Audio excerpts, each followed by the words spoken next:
आज आपण पाहणार आहोत बाळाची मालिश कशी करायची ते.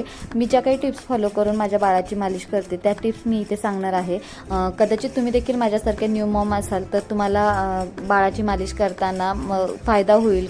तुमच्याकडे पण कुणी असं वयस्कर आजी वगैरे नसतील बाळाची मालिश करायला, तर तुम्ही ह्या टिप्स फॉलो करून देखील तुमच्या बाळाची मालिश करू शकता.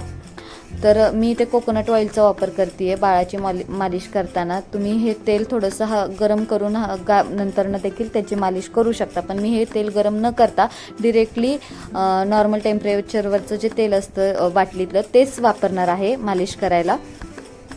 तर मी हलक्या हाताने बाळाची मालिश करणार आहे.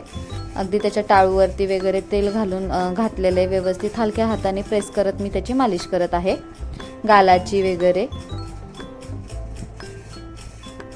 आता त्याचे छातीचे जे आहे ते पण मी हलक्या हाताने मसाज करणार आहे. आणि मसाज करताना खालच्या साईडनीच करायची आहे, अगदी वरती नाही करायचं, कारण जर ते दूध वगैरे पिलेलं असलं तर मग त्याला त्रास होऊ शकतो.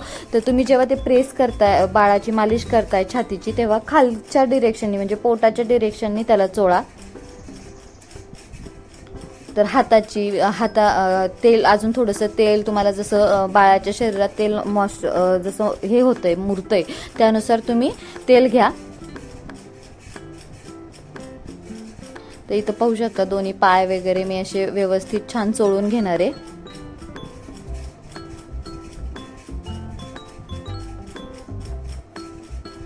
मालिश केल्यानंतरनं एक तर बाळ छान झोपतं देखील आंघोळ वगैरे घातल्याच्या नंतरनं, आणि त्याला फ्रेश फील पण होऊन जातं. आता जी बाळाची मागची टाळू असते ती देखील मी इथे भरून घेणार आहे.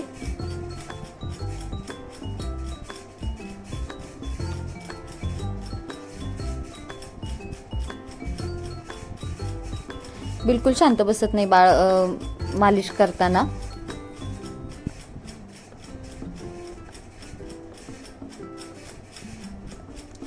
आता मी जसं मला तेल लागते त्यानुसार मी बाळाला तेल त्याच्या पूर्ण असं शरीरात मुरून व्यवस्थित मसाज करून हलक्या हाताने अगदी छान मसाज करून मी ते पूर्ण त्याच्या शरीरात तेल मुरवतीये.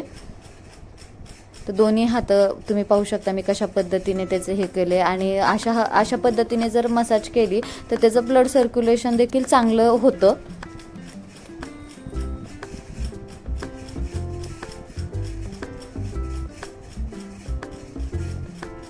आणि आता जसं मी बाळाच्या मध्ये बॅकला असं जे चोळतीये, तर तो जर बाळ कंटिन्यू सारखं शी करते किंवा त्याला शी लागली आहे, थोडंसं 5-5 मिनिटाला थोडं शी करते, तर मग तुम्ही अशा पद्धतीने थोडंसं हलक्या हाताने प्रेस करा आणि त्याला हे करा, थोडंसं खालच्या साईडने दाबा.